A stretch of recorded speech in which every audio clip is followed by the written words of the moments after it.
Hello, shit talkers. We are back on another session of Shit Happens, where shit always happens. And shout out to this guest, right? I think this is one of my fewest guests who has been here before time at the backstage. Like when I walked into the studio, she was already there. So shout out to her. By the way, I love her so much. I was just hanging out with her recently at the Pod Atlanta meetup. It's her birthday week, so we're gonna give her so much love, all right? And we're gonna learn some stuff from her today. Allow me to bring my pod fam. Hey, hey, Dr. Hey, Lulu. hey, honey, can you hear me? I can. Can you hear me? Yes, awesome. Happy birthday week. We're celebrating, right? The entire week. It's next week, but yes, it's the entire month. I love that. I love that. I'm excited about turning up with you on Saturdays. Yes, that'll be good. But Dr. Lulu, I am so honored to have you on Shit Happens. Thank you for coming on. Me and you have recently been crossing paths on Pod Tour last year. Pod Fest, we were on the same stage. And Mhm. we were just recently together at the Pod Atlanta meetup. Thank you for showing up. I know you were tired, but you still made it. I love the fact you were like, listen, it's been a long day. My energy is down, but I'm still going to show up. So thank you for showing up. No problem. I'm glad I'm here. So before we get into anything else, right? I am curious and I want to know. You have been interviewed by Oprah Winfrey. How was that? It was just a regular interview. It was just a regular interview. I do have a lot of respect for her, so I got a little like fan girling thing, but she was very respectful. She was very soft. She was just like your auntie. So actually, I said yes, Auntie Oprah to her at one point. But yes, she was She a feels like she feels like she has that anti energy. yeah. I think also because maybe because I feel like I grew up. She grew up in my living room. I grew up watching her in my living room. So we all think we know people that we see on TV, and we make all these ideas and all these things about them, and then you hear stuff about them, and then you get to choose whether you want to continue believing what you think about them or believing what people are saying about them, all of that nonsense. But she was a good human being. She quoted me, so I know she read what I wrote because she actually used my quotes, which I thought was just amazing. So yeah, she definitely is. She knows what she's doing, and she when she says she reads every single email, because I remember she said that a long time ago. She said, "When you write the emails, I read every single one." When she quoted me, I knew she reads every single one. That's amazing. That's Mhm. incredible. And this is my last question. We're gonna get into all about you and the amazing work you're doing. Was this Okay. in person or virtually? It was virtual. It was 2021 during the Uh, lockdown. Yes, it was virtual, but the energy was the same. The energy was the same. I can imagine. So, you know what I love about us is we are both Africans, right? And you are an LGBTQ ally. And for those who have grown up in Africa, we know it's still a very big issue. And at least even like when I grew up, a little bit less, but still there. So I wonder when it was your time. But now you are LGBT ally, and with the background of being in Africa and what that means. I kind of wanted us to talk about your journey on how you became an ally, your story. Let's dive into what made you become an ally, and do you get backlashes from back home? Because again, I don't know. I know in Africa it's still a big issue. So Mhm. I think that's a fair question. I think that's a fair question. So the first thing is I'm actually a member of the LGBTQ community, and then I'm a parent ally. So there are two things. So I stand on both spots. I am a member of the community, and then I'm a parent of a child who's a member of the community. I'm a sister to I have aunties. I mean, it's a family affair. It's Mm. also it's also not an African specific thing. I think a lot of people look at me and say, "Oh, you're Nigerian. How is that? That must be difficult being a Nigerian." I said, "It's difficult being an American." I mean, we have states in America where whether you're LGBT or whether you're not LGBT, all you have to do is just be black and somebody wants you dead. So I'm very quick to correct people's perspectives about that or people's perception about that. A long time ago, before the religious colonizers came with their advanced religion, putting everything African as bad, we had same gender loving, we had same sex unions in Africa. I mean, anybody who is doubting can go and look it up. I try not to argue with people that don't know the facts because I just know the facts. So that has been existing pre-colonization. We had that. Colonization is what brought that. And that's why it's present in America today. That's why we have legislators and legislation that's every single day there's one anti-LGBT law or the other. That's not Nigeria. I don't have to be in Nigeria for that. It's happening in America right here. So it's an American thing, it's a Nigerian thing, it's an everywhere thing. Until people stop being afraid of what they don't know, there's always going to be fear of what you don't know. Once upon a time, Black people were lynched just for being Black. What was wrong with Black people? Nothing. But if you look at them a different way, they will lynch you, they will burn you alive, they will hang you at the stake and whip you.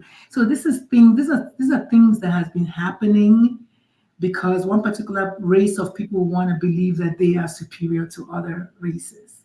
And then they use religion to justify that, which makes you wonder, So that's my response to that. I get that, and I remember the reason why I kind of brought Africa because again I came in America a little bit late, like in 2014. So I grew up all over, but I was born and half raised in Tanzania, and I remember I was a tomboy, right? So I like dressing up like a boy and like shorts and t-shirts and jeans and just playing with boys and hanging out with boys, and there would always be those comments, oh, you shouldn't let her play with so many boys, she's gonna be like this, or she should be in the kitchen, those things, like just because I want to dress like this or I want to play, it means I'm gonna turn whatever perception. But What even you're if I not. Yeah, yeah no, what but you're even not. if Yeah. yeah but even if I turn to be that, like what's Yes. why are you making it seem like it's How such is it a bad exactly? thing, like something How so is it wrong with affecting it? anybody? I think the thing to maybe focus on is the tendency for people to want to box other people and just having this idea that this is the way it should be, and if it's not this way, then it's the wrong way. I tell people all the time, my child has the ability to turn your child gay as much as your child has the ability to turn my child straight. If it was something that people can turn by hanging out, then by now we should be able to change each other, right? But it's not. Zap.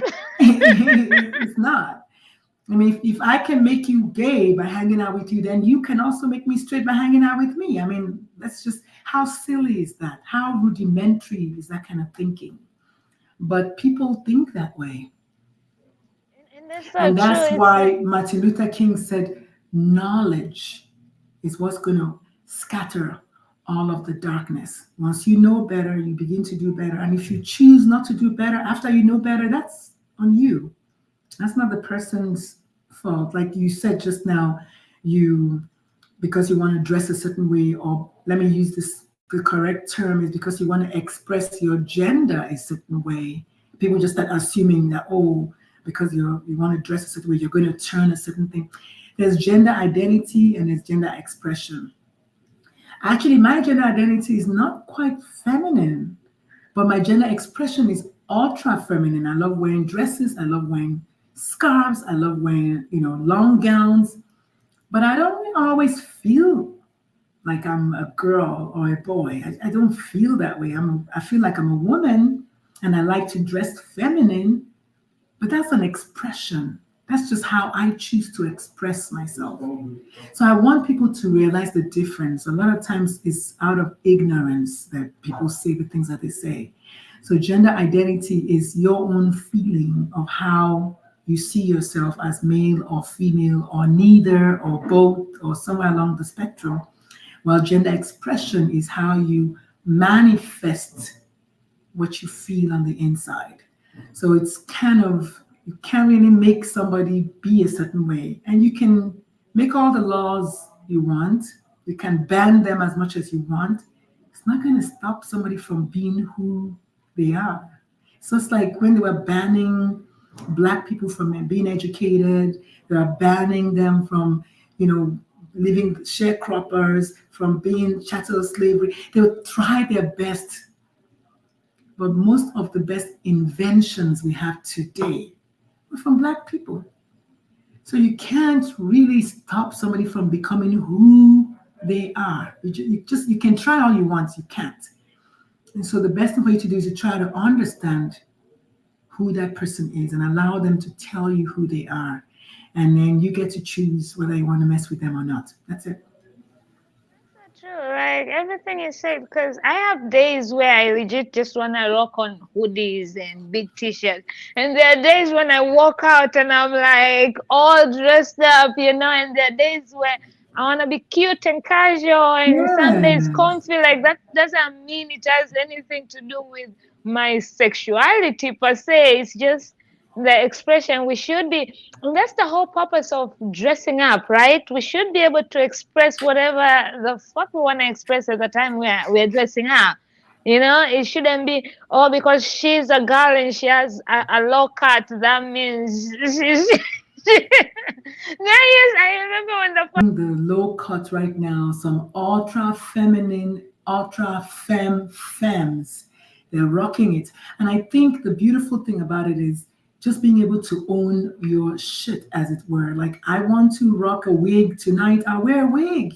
And then tomorrow I want to, rock dreadlocks or whatever. I mean, it's just, we have finally figured out that they can't hold us down. And then the next thing you know, oh, well, let's ban abortion. Let's ban, like they're just looking for things to just hold people down. You have to wonder about the mentality of somebody who, like a dog in a manger, like, you can't sleep on the manger because the manger is not for dogs, but you're not going to leave that manger because you don't want the people who are supposed to sleep on the manger to sleep on it. So guess what? You don't get any sleep. It's like a toddler who's crying at night. In Igbo land, we say when a toddler is crying, the toddler doesn't get any sleep. Now, the toddler might say, well, I don't want my mom to sleep tonight, but for you to keep me awake, you have to also be awake. So it's one of those things that we have to think about when you're spending so much energy looking for how to get somebody, how to get one on someone. You are not getting any rest, which is just unfortunate. So it's just one of those things. it really is. And you do a great job in educating us and preaching it, especially in the Black community. And you being a Black woman with a transgender young adult Black woman, how was that experience for you? I think one of the things I like when people ask me that, and what I say is my transgender child is just maybe 0.00% of me as a parent. I have two other children that I love very much. All three kids are equally loved.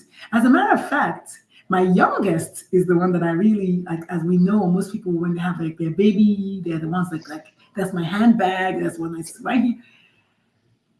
Yes, the work I do is in advocacy, but I don't have an ultra special relationship with my child or not relationship. It's just normal. I mean, my kid is 26. It's the same relationship any mother has with their 26-year-old. That's it. It's a 26-year-old adult. She'll be 26 in May anyway. She's not 26 yet.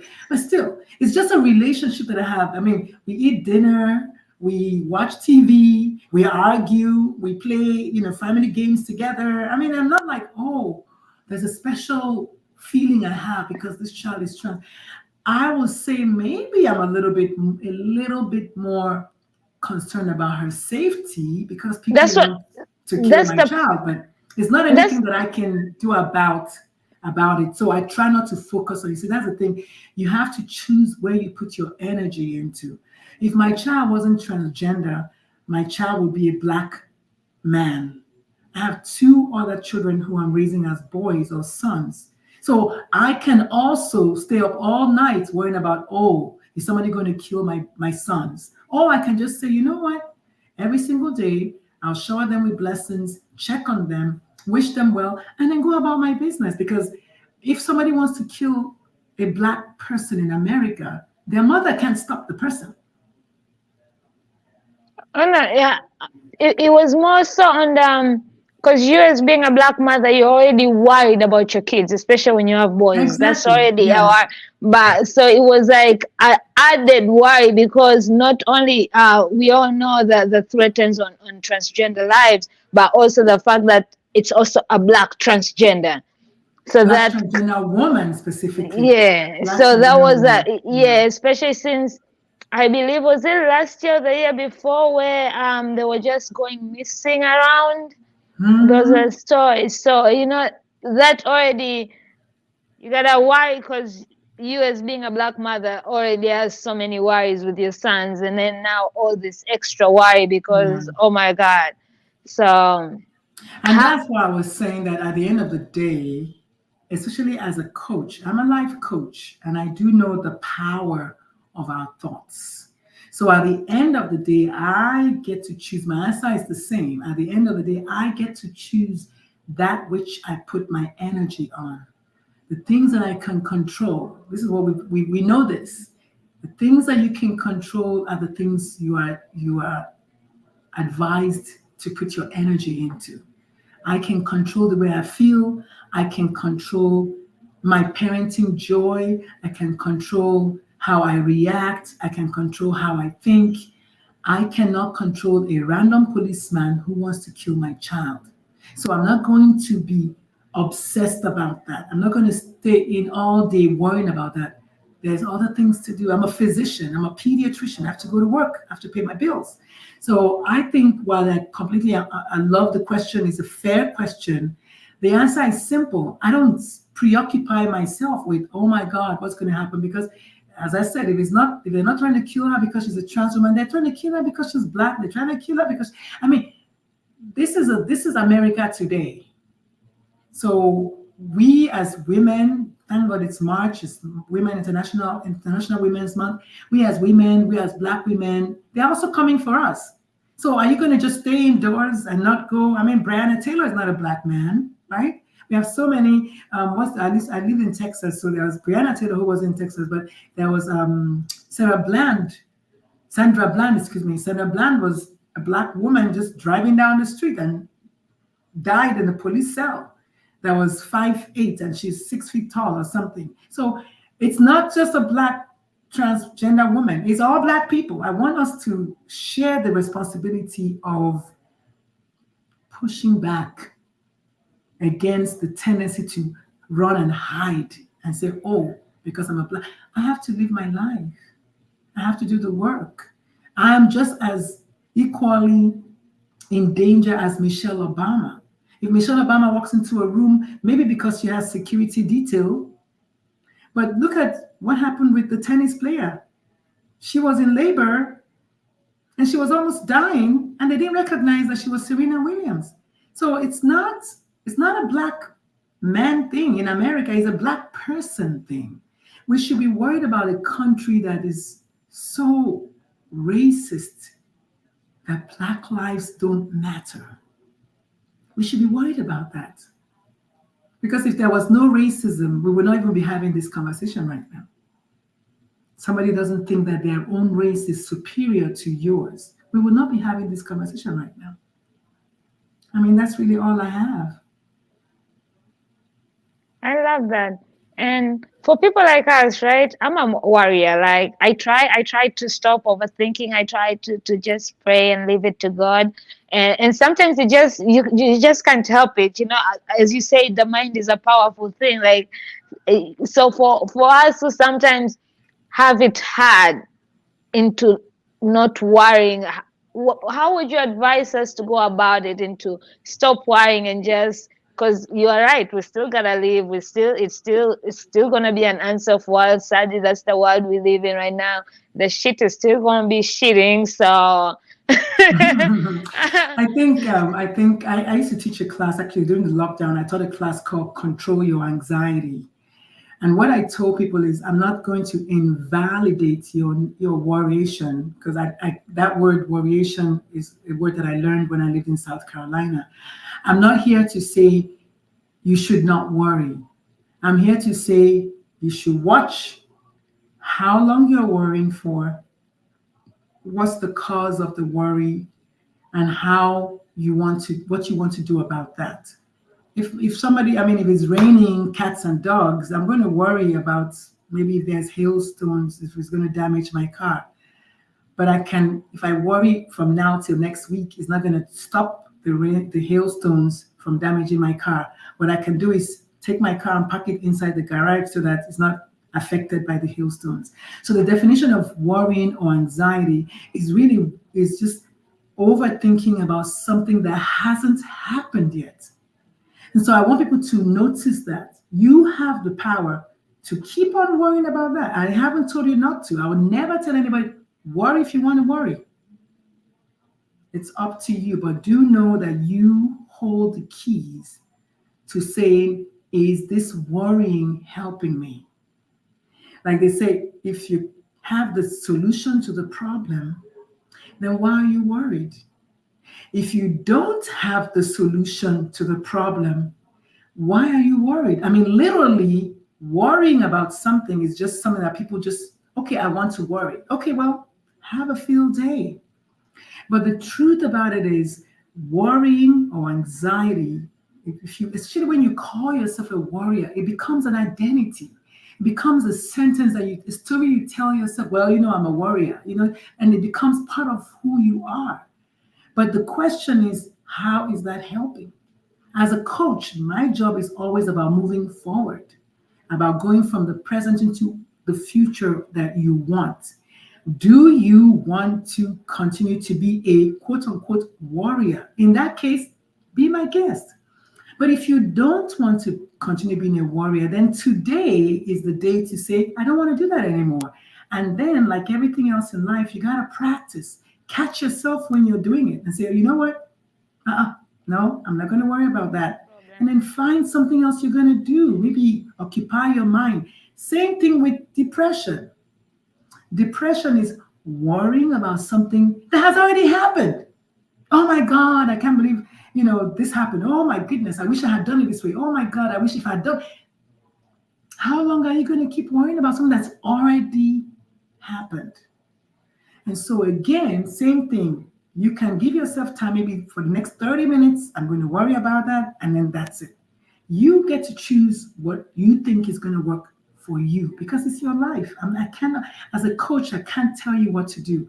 I can ask you what you want. I can hold you accountable, and I can ask you, when do you want to start? Right? So if you want to start next week, then okay, next week we can talk about, you want to stop worrying next week. Okay, then next week let's talk again and see, do you want to worry for one more week?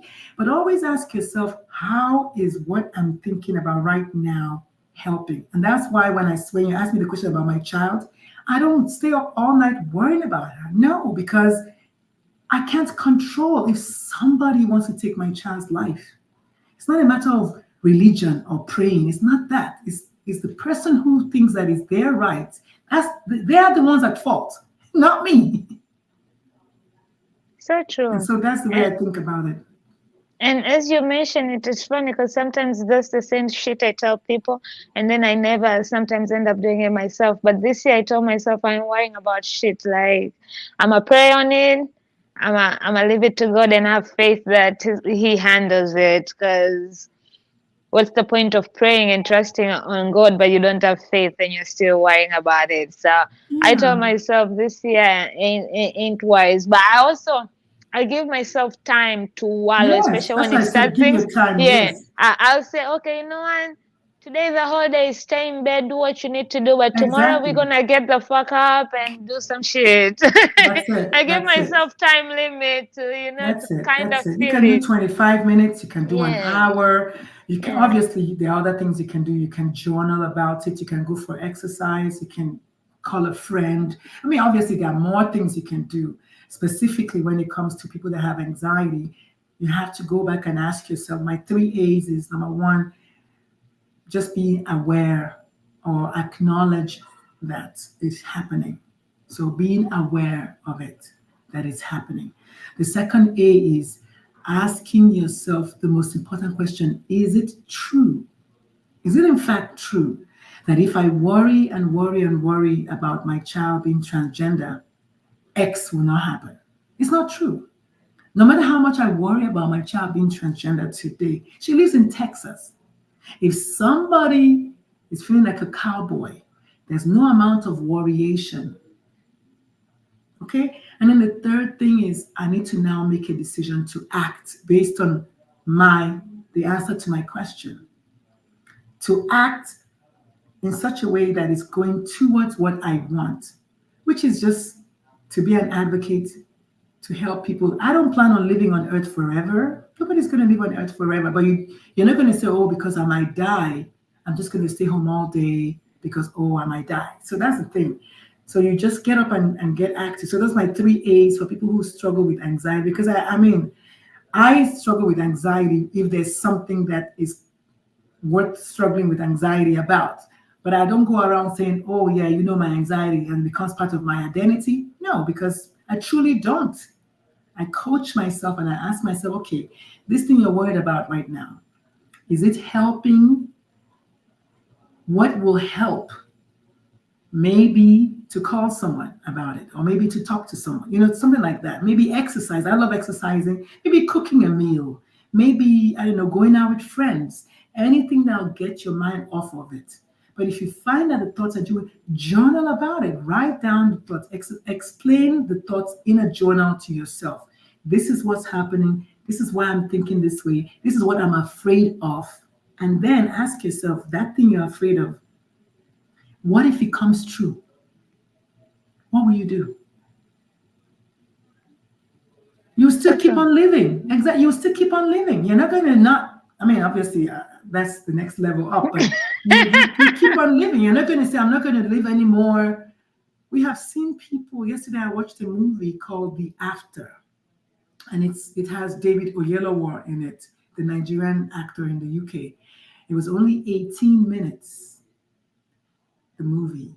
In that movie, he was walking with his daughter in the park or something.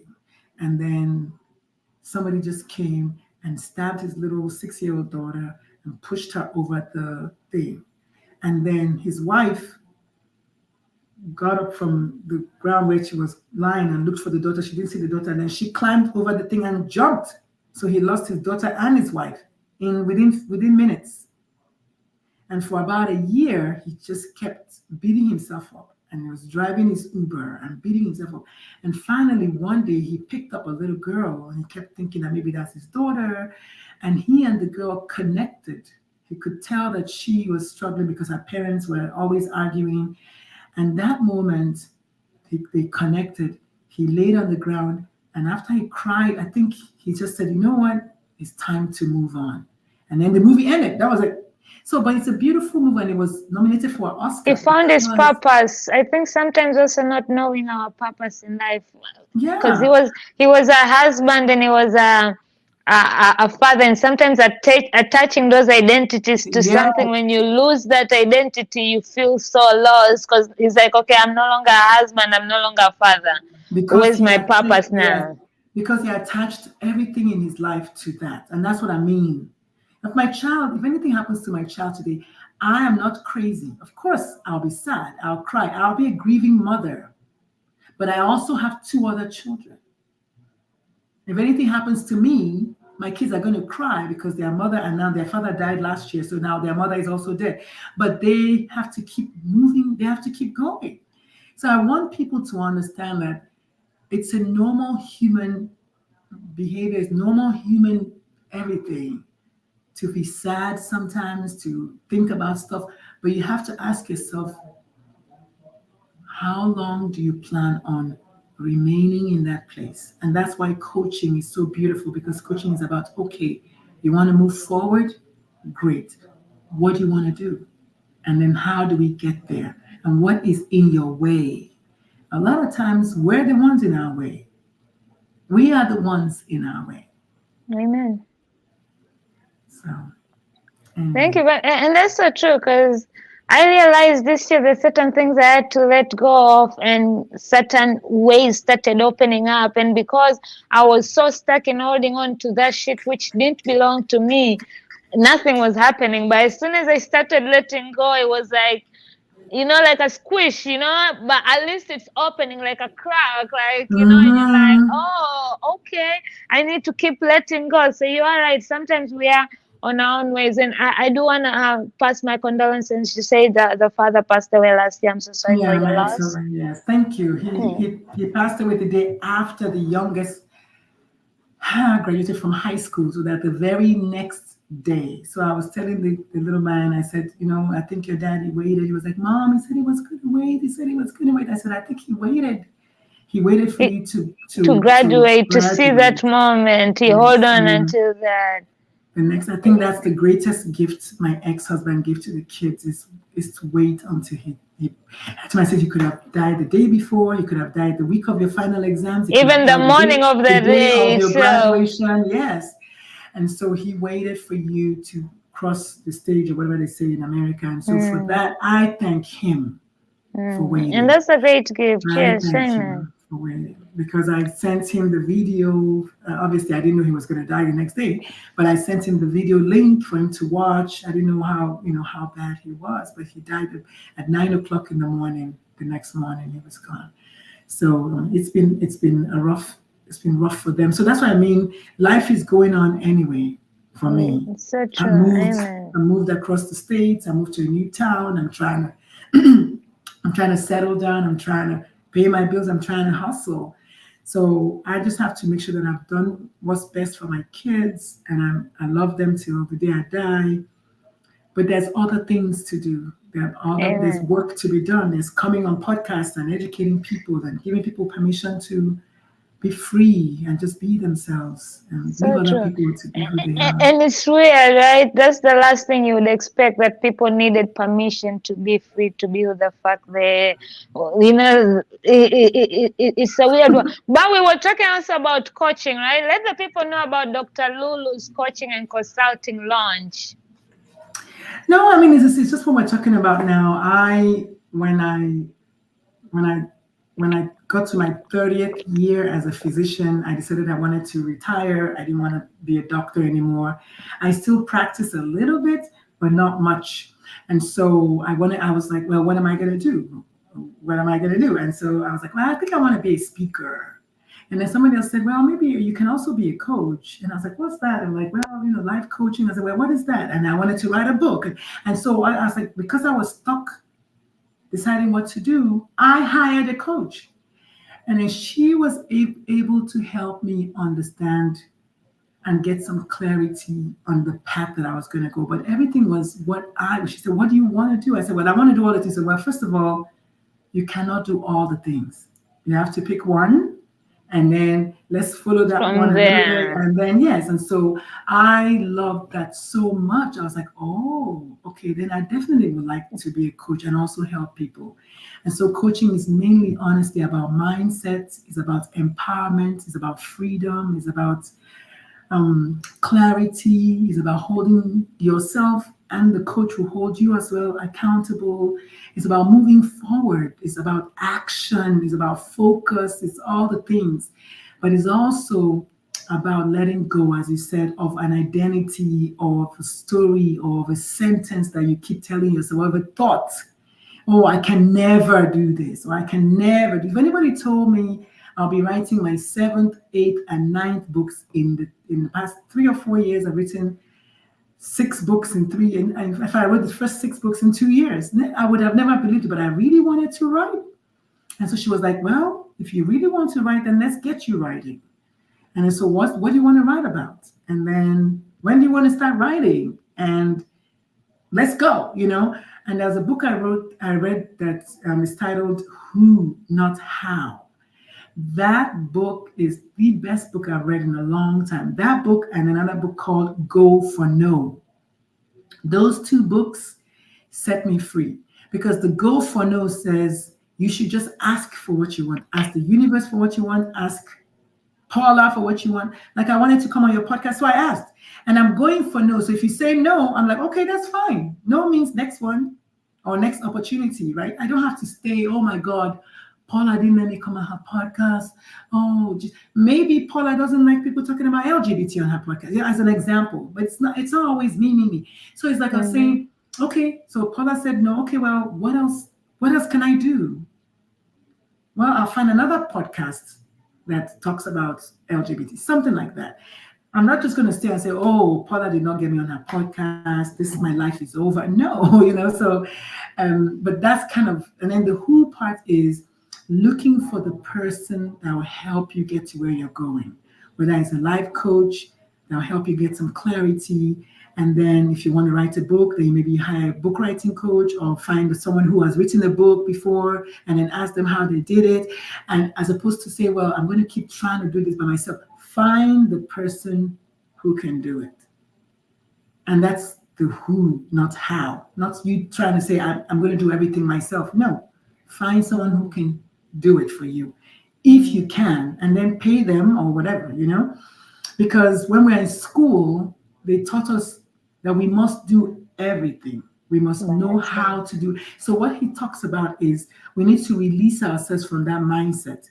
Because for instance, when I was in medical school, they taught us Pythagoras theorem, they taught us the Krebs cycle, they taught us all these things. When was the last time I used that? I don't know. But you know what they didn't teach us? They didn't teach us compassion. They didn't teach us empathy. Yes. But you need that. I'll hire a doctor who has zero knowledge of Krebs cycle, who has compassion, before I hire the one that got straight A's in all the Krebs cycles. So I think as we get older, we get wiser, and we know, when you're self-sabotaging, but sometimes you need someone to hold your hand and give you permission to let go of that, because that self-sabotaging is not helping. If it's helping, that's different. I'm talking about those who want to say that whatever they're doing is not helping.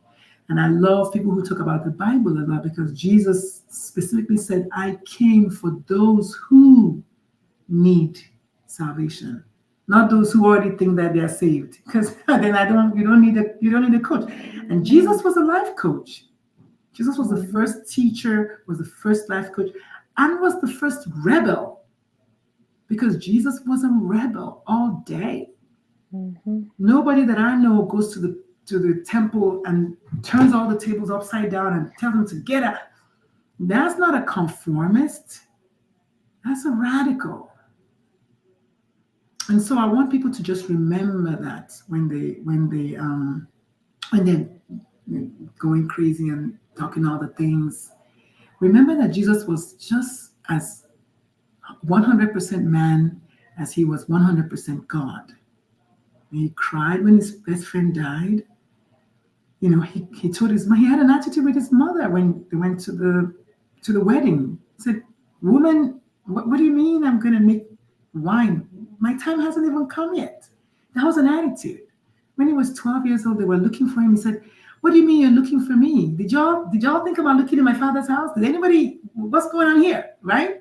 So we have to remember that this is a human being. But yes, he was still God. He was still full of kindness. He was still full of love and compassion for his people. But you couldn't walk over him now. He fought back. And that's why when people come for my child, of course I'll fight back. I'm a mother. I'm a mama beast. I'll fight back. It's what mothers do. And it's so true you say that. And that's the thing,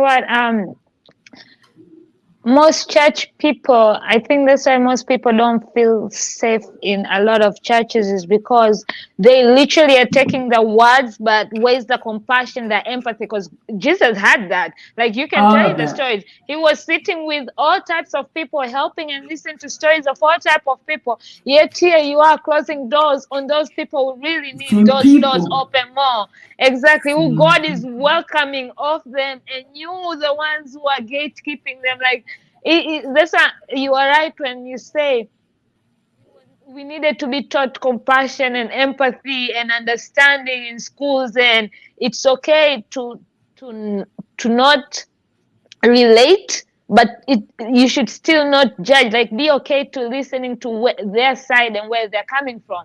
I tell people that's why I like having anybody on my podcast, because I don't have to agree with your choice, but I can understand, and you can teach me something on why you chose that way. Like, it doesn't have to be my choice, it doesn't have to be my journey, but at least I can get an idea of where you're coming from, instead of just quickly, oh, they decided to do that, we are canceling that, but you don't even know why they decided to do that. You don't even know if they had an option or not. You don't even know where they're coming from with that. You don't know what research they got, and that's why they chose that. There's more to it, but we just like to be black and white.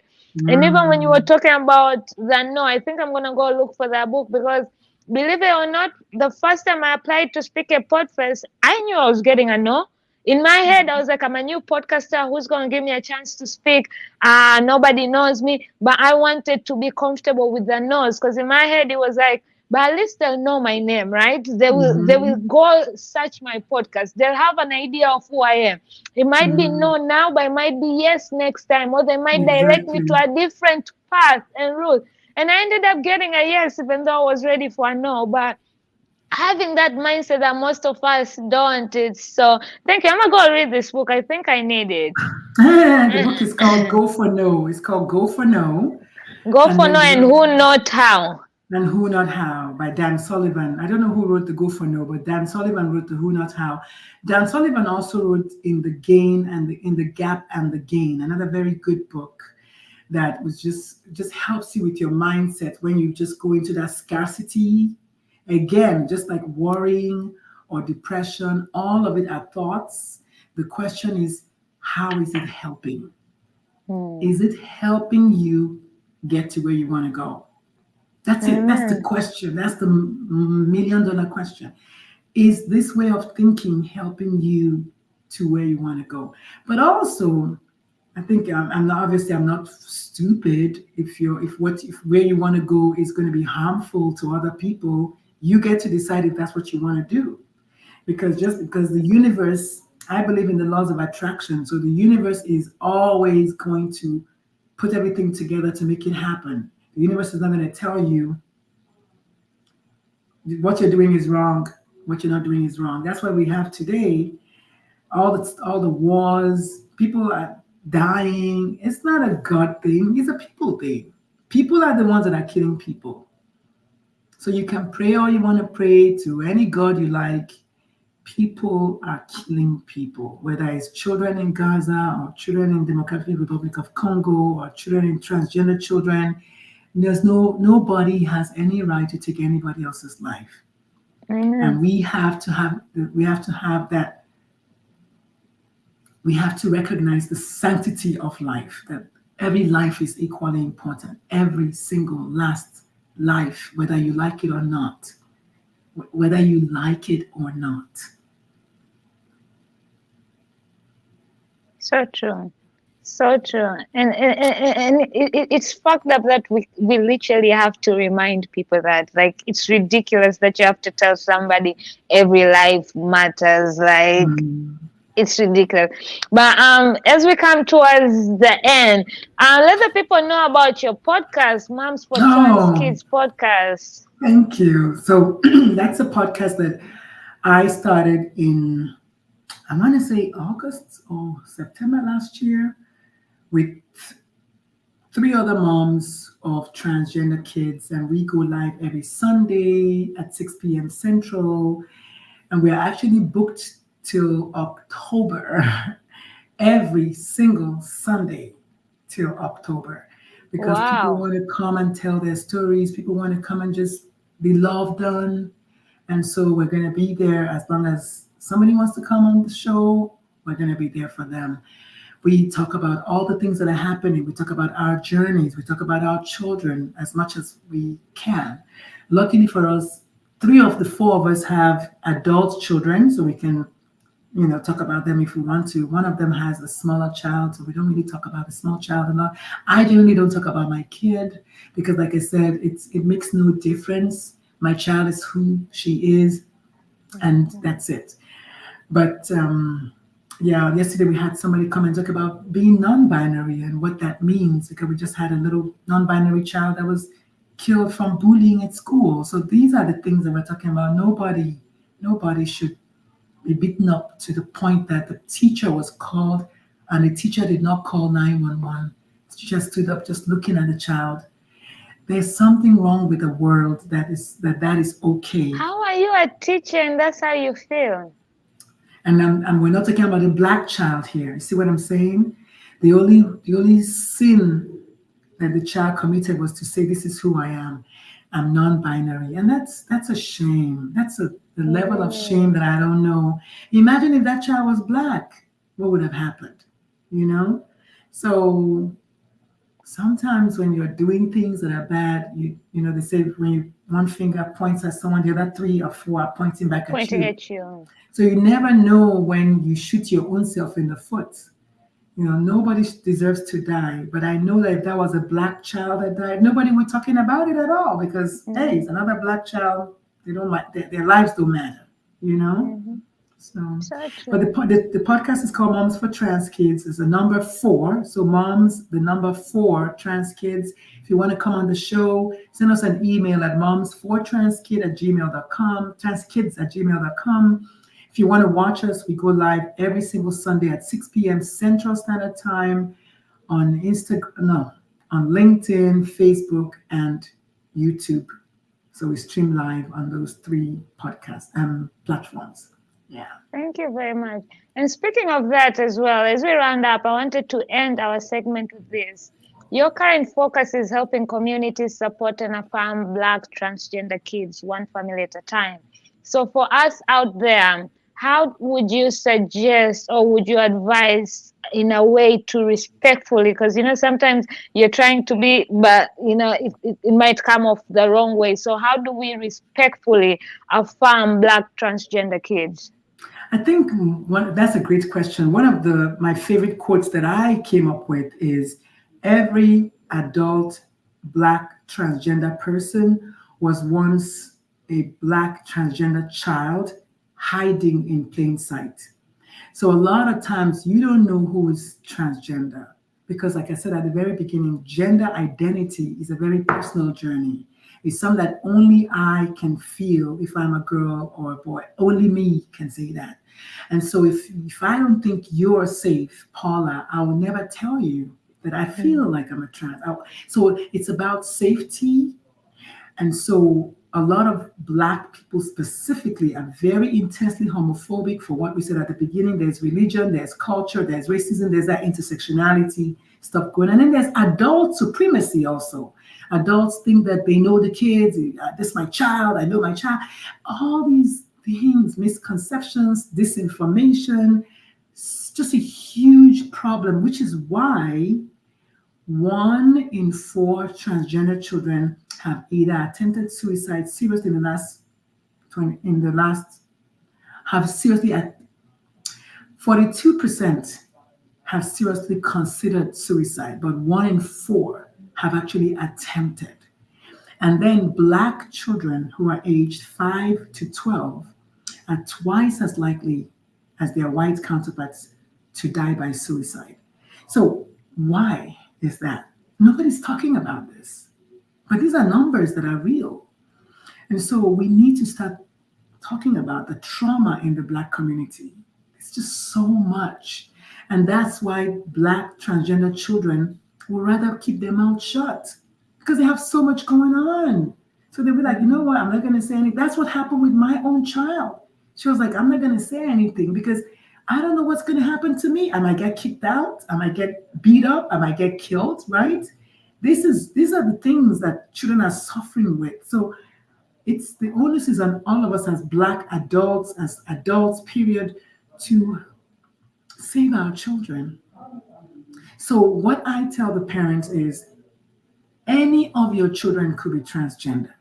Literally, you could quote me on that. Any of your children could be transgender. They might just never tell you if you are not a safe place for them, which means we have to be safe. We have to watch what we say, watch what we do, watch who we hang around with, what the kind of TV that we watch and the utterances that come out of our mouth. If we're saying things that are homophobic, your child is not going to tell you. If you are actively homophobic, your child is never going to come out to you because they're too afraid. Yeah. So remember that when your child does come out to you, that means you must have done something right, which is great. And now the next thing to do is to ask your child, how can I help? What can I do to help make your life a little bit safer? As opposed to, oh my God, shut up your mouth. You're not this. How dare you say that? Who told you that? What did I do wrong? It's a family affair. So that's why I'm helping families, because I realize that when my eldest child is transitioning, I am transitioning. My other children are transitioning. As a matter of fact, we should all be transitioning. Nobody wants to remain the same. That means your brain is not growing, you're not changing. We should all be okay with transitioning. And then also, when it comes to transitioning specifically, I work with families whose kids are 2 and 3 and 4, right? At that age when they're just discovering their gender identity. Because when it comes to transition, it's much more than hormones and surgery. A lot of children don't even care about that. They want to just live to be 12 years old before you start talking about hormones and surgery. But when they're 3 or 2, they know their gender identity. Everybody knows their gender identity by 2 or 3. Everybody. You can quote me on that. Everybody.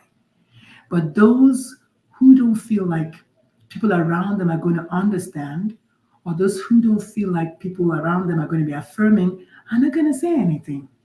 Or maybe they don't even understand, why is everybody telling me I'm a boy when I really feel like I'm a girl? Again, gender identity is a feeling. And so if you're not transgender, you can't tell somebody else like they're not, because you don't know. And then if you are transgender, good for you.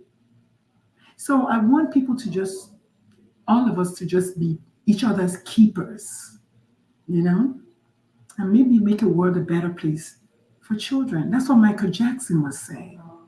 Children are innocent. They don't ask to be born transgender. Nobody asked to be. I did not ask to be born bisexual. I was born bisexual. I didn't ask for that. Nobody wants to be bisexual in today's world. Nobody wants to be gay today because they can kill you for that. In Ghana, they just made a law to make it to ban. How do you do that? How do you ban somebody from existing? What is happening? So anyway.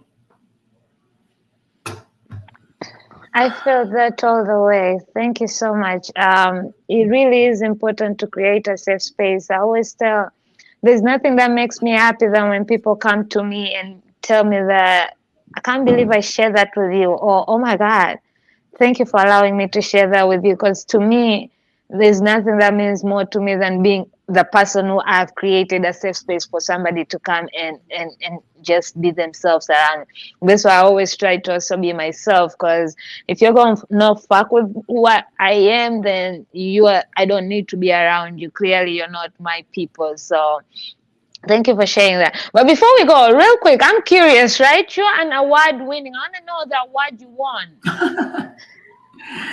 I think we're at 4 or 5 now. I stopped counting. But respect. You gotta put some respect on the name and title. Dr. Lulu, award winning. Yeah, I think the one that I really, the 2 big ones are the one for DEIB by the San Antonio Business Journal, and then the one for LGBT Youth Advocate of the Year by the San Antonio LGBT Chamber of Commerce. But also, when I was a commander in the U.S. Air Force, I was decorated, I don't know, 5 times by generals. You don't say, oh, I'm going to go out to win an award. You just live your life authentically. You do right by other people. You be a good leader, an example of what other people maybe should emulate, and the awards are going to come or they're not going to come. It's Like, walking the talk, not just yeah, talking the talk, because people yeah. talk the talk a lot until it comes to walking the talk. Yes, But yes. as Yeah. we come to an end, Dr. Lulu, let the people know where they can find you, and if you have any amazing projects that's coming up and you need support, let the people know what you got going on. Yeah, thank you so much. So I am opening up my brand new practice here in Atlanta, Georgia. Actually, we opened our doors March 1st. It's called Dr. Lulu's Pride Corner, and we're going to be holding space for families of LGBT youth. I'm most excited about that. We don't have any clients yet, but I just believe in my heart that as long as I stay true to myself and keep talking about it, they will come. So it's in Amen. Atlanta, Georgia. It's virtual. Well, I live in Atlanta, so I say it's Atlanta, but it's virtual. So to sign up for our wait list is and my Calendly link. Maybe I'll share that with you. Calendly.com/Dr. Lulu /chat. And then we could talk about, how you can sign up. I think /pride is for the Pride Corner, and for the chat is just to chat with me. But I'm most excited about that. And then, of course, I have my brand new book coming out. Oh my God. So the book is called About Your Black Transgender Child. And then, wait, hold up, there are 3 books. So About Your Black Transgender Child is coming out first. I decided to do that first. And then Invited In is going to come out next. And then Allies in White Coats is going to come out last. All of them are coming out this year. So wish me luck. God. Woohoo! You got this. You got this. Yeah. And Yeah. for all those who don't know, we will be celebrating, for us who are in Atlanta and who got invited, we will be celebrating Dr. Lulu on Saturday for her birthday. So y'all Yeah. better stay tuned on my Instagram stories. I'll be posting a lot and letting the birthday girl shine. Yes, I'm so excited. I'll be 55, honey. Yes. Most excited. Yeah. Most excited. And Well, thank you Dr. so Lulu, much. Thank you for thank you having so me. I much appreciate it. for coming on. Thank you for asking to be on, which I was already gonna have you, but you were so Mhm. proactive. Like you legit went. Like I love people like you. So anytime you wanna come back when the books are done and ready, and you want to come to my platform and talk, anytime you're welcome back on Shit Happens, where shit always happens. Anytime. I And love that. until Saturday, you take care of yourself. And I love you so much. And thank you for I love you educating more. us. Everybody who was online watching, thank you for watching. Those who are going to watch replays, thank you for watching. And go support. All right? Bye.